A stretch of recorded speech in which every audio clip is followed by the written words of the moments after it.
Okay, so finally we're gonna do this I don't know what to call it, storytelling video. And I've been quite nervous about this video actually, like I have no idea what to say. I was like, shit, I need to prepare, I need to like, I've got a few questions from you guys, but it's still like, well, you know, it's just my story, it's nothing that I have to study. Like, I know how I grew up, I know what formed me to the person that I am today, and so yeah, well, I thought I might just share it all from the start. And I don't know if I'm gonna be able to get all of it in one video, so if there's anything you're missing, if there's anything you want to know more about, dig deeper into, just please comment that and I can do like storytelling part 2 in the future. So the most common questions or thoughts that I've got when I asked about, okay, so what do you want to know about my background, is so my childhood, my background when it comes to work wise, where am I from, what formed me to the person that I am today, like any childhood situations or, you know, knowledge that I've got along the way, and what drives me, why van life, and also who's my like role model, like who do I look up to. Okay, so let's start from where I grew up and where I'm from. So I grew up a little bit outside Stockholm in Sweden, and in a beautiful house with my mom and dad, and a little bit on, I would say, the central countryside, if you can say that. Literally grew up on a golf course. I'm so grateful for where my parents have brought me up. The neighborhood is amazing, the schools, the areas is just incredible. So I grew up on a golf course and lived there with my mom and dad until I was 8, 9. I think I just turned 9 when my parents got divorced. So then my dad stayed in the house, he still lives in the house, and my mom moved just like 10 minutes away from there. So then I lived every second week at my parents from that age. And both of my parents are entrepreneurs. They started a business together when I was a kid, so I guess I got my entrepreneurial spirit from my parents. But on the other hand, I've also seen the backside of it, so I'm trying to do everything that they didn't do or not to do what they did.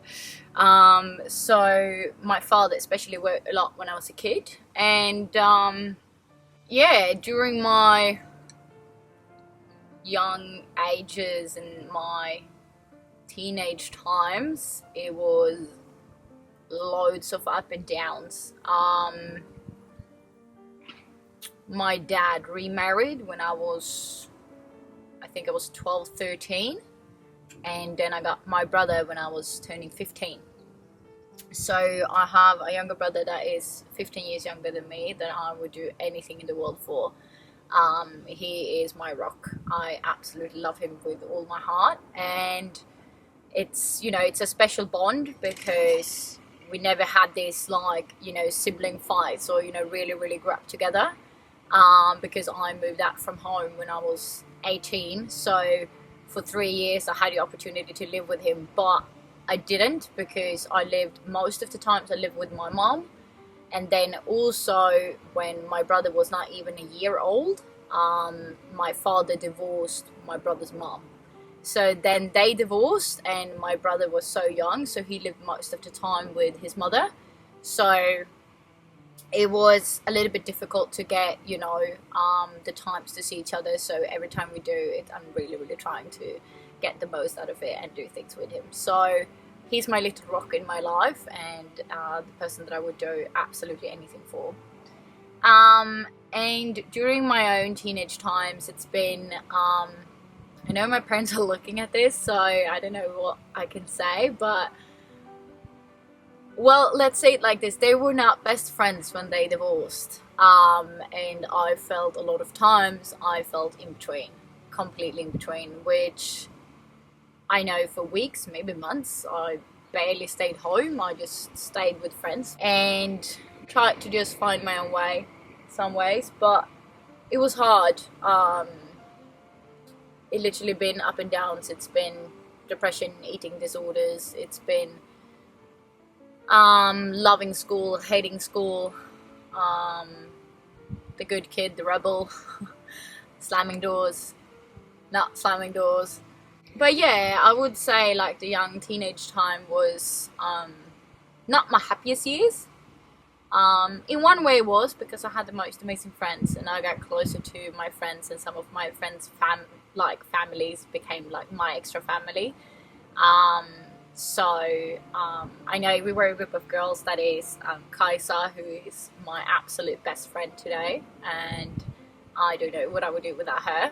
So we were a group of girls going to high school together, and we did everything together. So in that way, I absolutely loved that time of my life.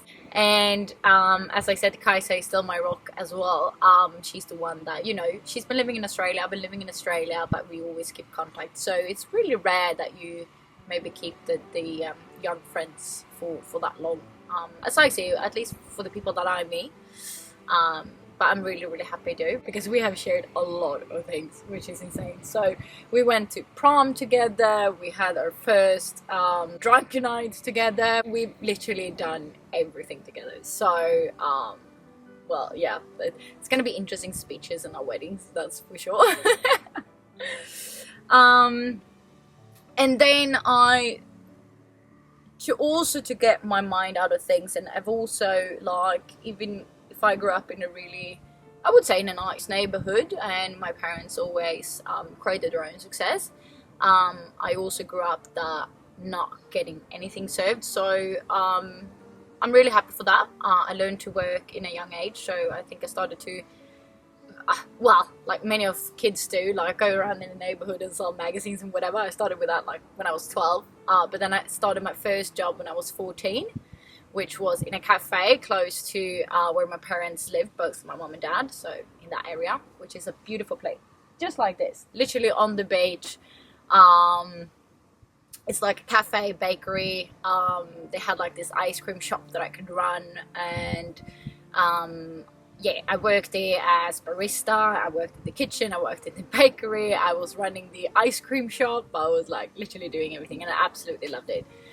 And I've realized when I've gone through my story and my background for myself, like in my head, I realized at that time at that cafe changed a lot. So it made me grow up, it made me take responsibility, it made me learn how to work with people, how to meet people, because when you work in a service, you know, industry like you do in the restaurants and stuff, you meet all kinds of people. And that's I think where most of my positivity and creativity came out, because I saw it like a mission, like, okay, so usually I work the mornings and we open the cafe at 6:30 a.m. in the morning. So I had it like my mission, like, okay, my mission is to make everyone smile. Like everyone is going to walk out of here with a big smile, and I just want them to have energy for the day. And I think that was also my solution for giving myself energy, because it was a lot of points in my life where I didn't have it. So giving it to others actually gave me energy back. And this continued for years. I thought I was just going to work there for like 2-3 years, and I was actually there back and forth for more than 8 years, helping out even if I didn't work full time. And during my like later years, like 16, 17, 18, I worked like 50%, and I was in school 50%. So during the 3 last years in school, I was very sick. So the second year, I missed over 40% of the school time because I was laying home sick, and the doctors couldn't find anything, and I was literally just in high fevers all the time. And what I realized afterwards when I started working with health and nutrition is that it was my eating disorder that completely, I wasn't anorectic, but it was not good. Let's say it like that, okay? It was not good. And my body couldn't handle the lack of nutrition that it got, so it responded with giving me fever and all kinds of sickness that I could have, actually. So that changed a lot, and as soon as I was like not sick, I went to school, and I was just so far behind, and the teachers didn't really help me, and I just lost interest in school. So I worked most of the times, and I still finished school, but not as I could have. And so I just loved working much more. And when I turned 18, I bought my first apartment, but I moved in with my boyfriend at the time in that apartment, and really, really grateful that I moved out from home in such a young age, because that also taught me a lot, and I had to grow out myself.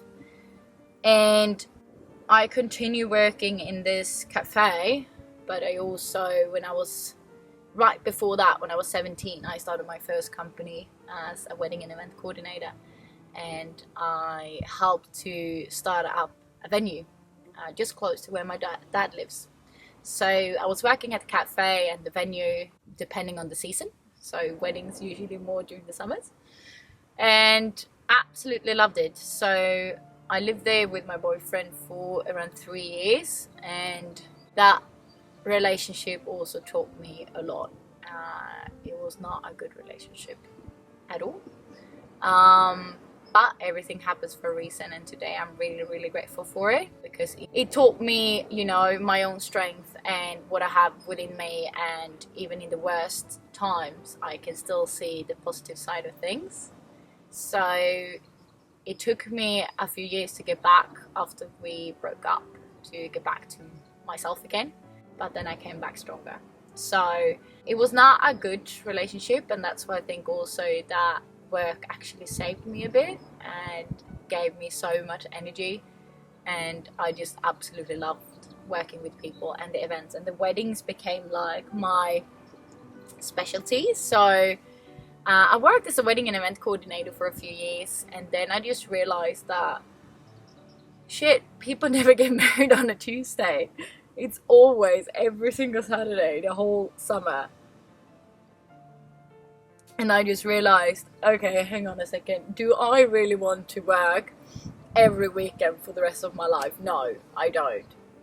I had to make a change, and in between all of the jobs, you know, all of this, I've always been traveling. Since I graduated, I've always been traveling. So even if it's just a weekend, or as I saw it at that time when I was a little bit tired of doing events, I was tired of the cafe, I actually quit my job and I went out backpacking.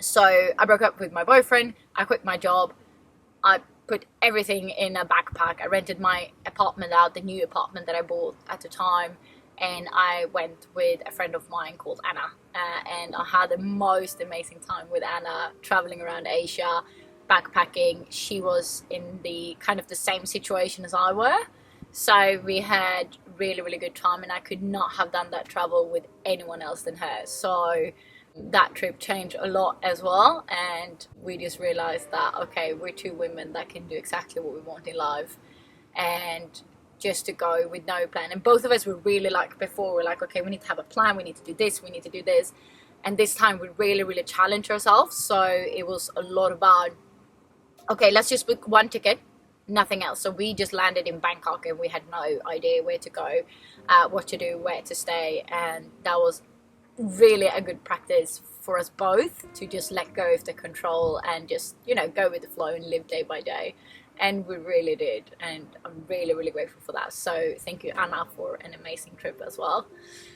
And then when we came back home, I was a little bit like, oh god, what do I do now? And I've managed to build up my own health and stay healthy again. So in that way, I ended up working as a personal trainer, nutritional advisor, and massage therapist. So I took that education and I was like, okay, I want to work with the body, and I want to help people with the health. And so I started working with that, and I was also part of running 3 gyms in Stockholm.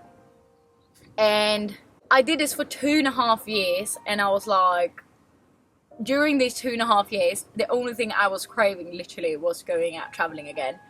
And I couldn't, because I got too much responsibility. I absolutely loved my work, and I was in this whole crazy fitness bubble. So I think I was at the gym for like 80 hours a week.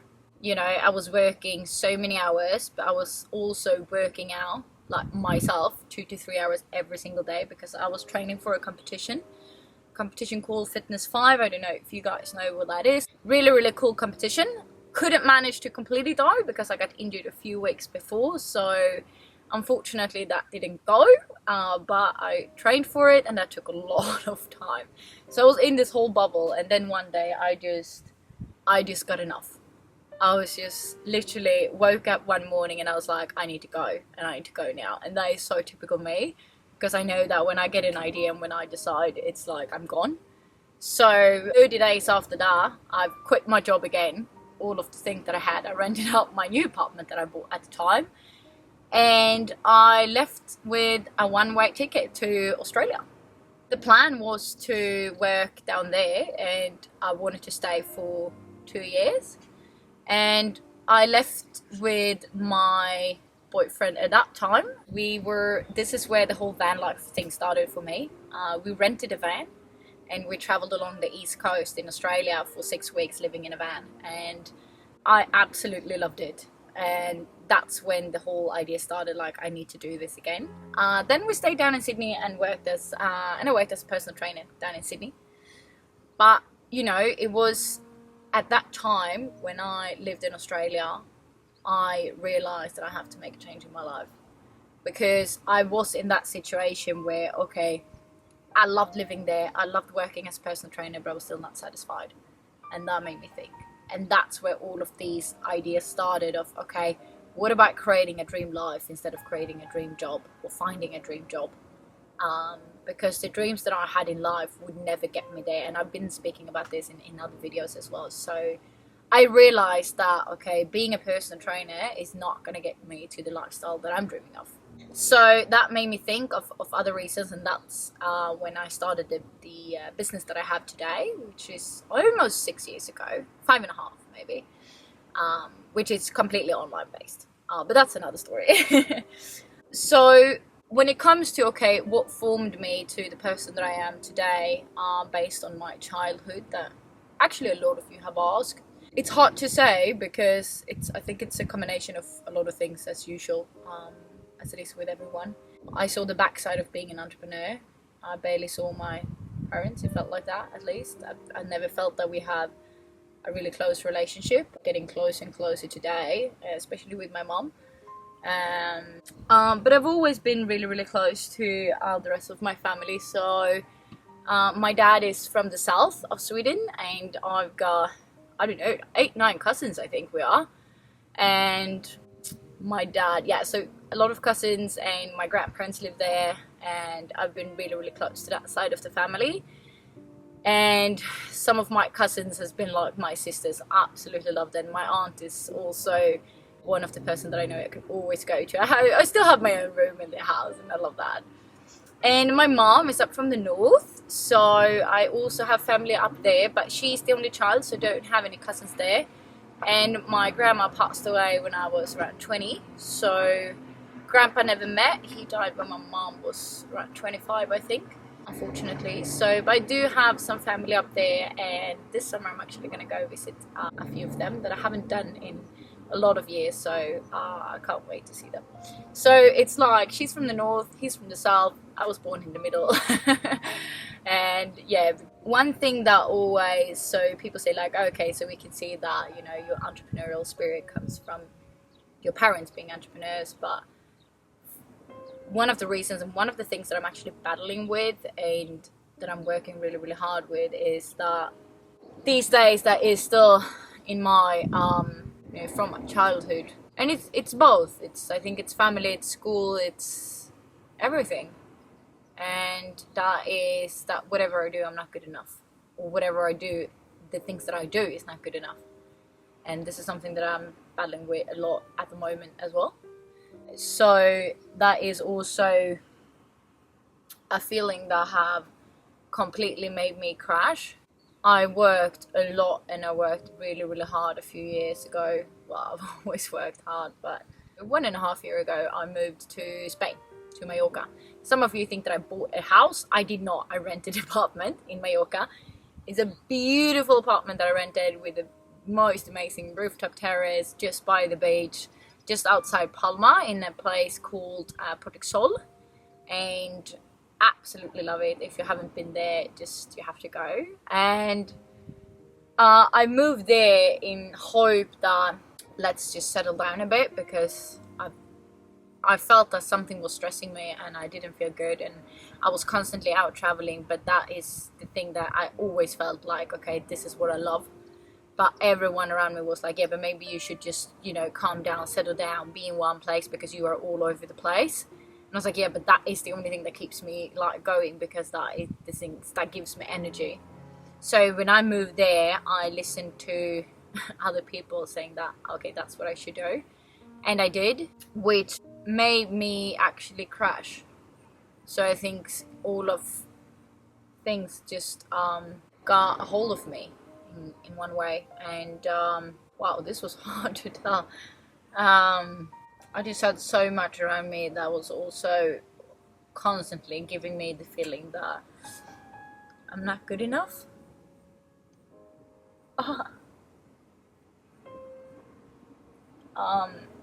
So I tried to stay in Mallorca, and still I was there for like 2 weeks at a time, and then I went out traveling because I couldn't stay in that place, and because I just love it, like that completely fulfills me with energy. And then I completely crashed, and there's just a few people that knows this, and now all of you knows this too.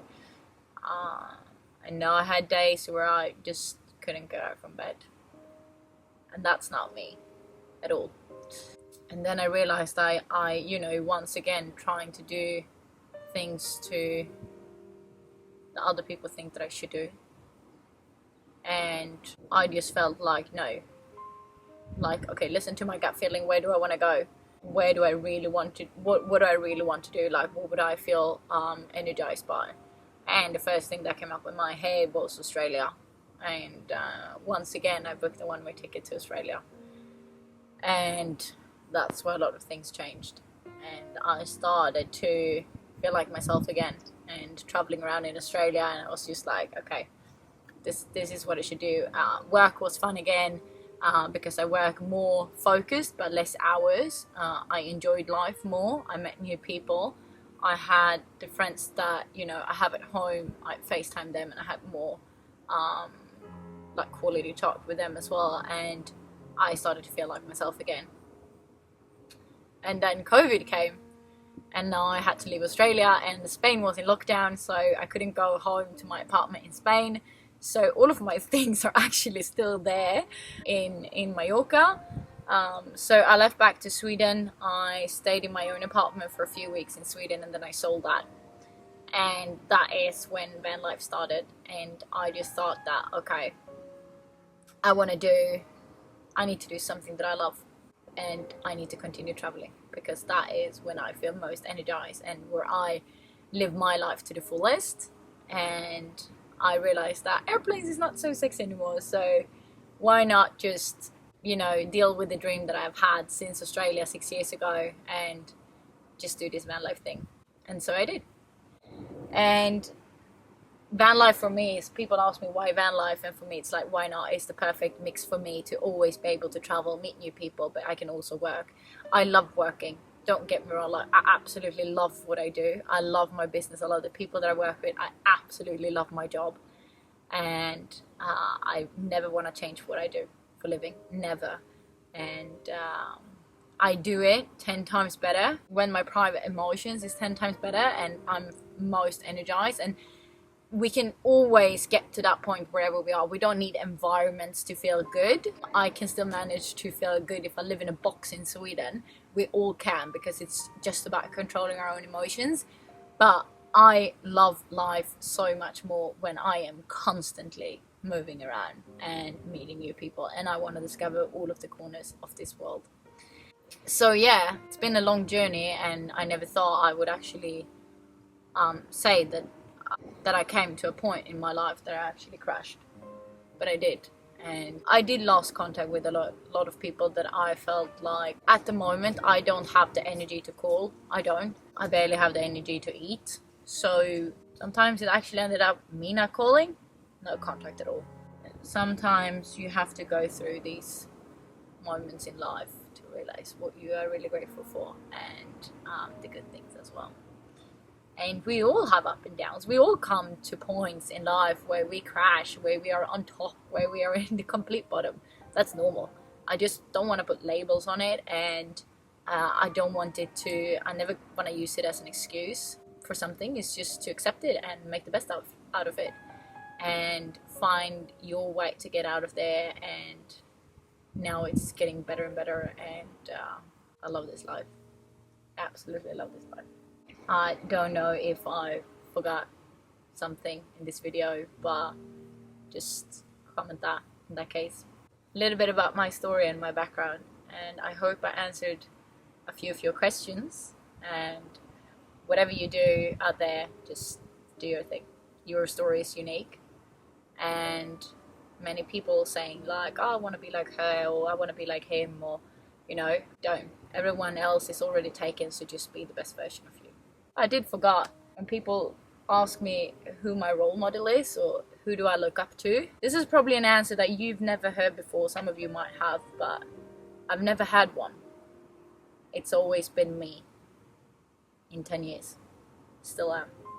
So my role model at the moment is me in 10 years, and that's what I want to be like, my vision of that.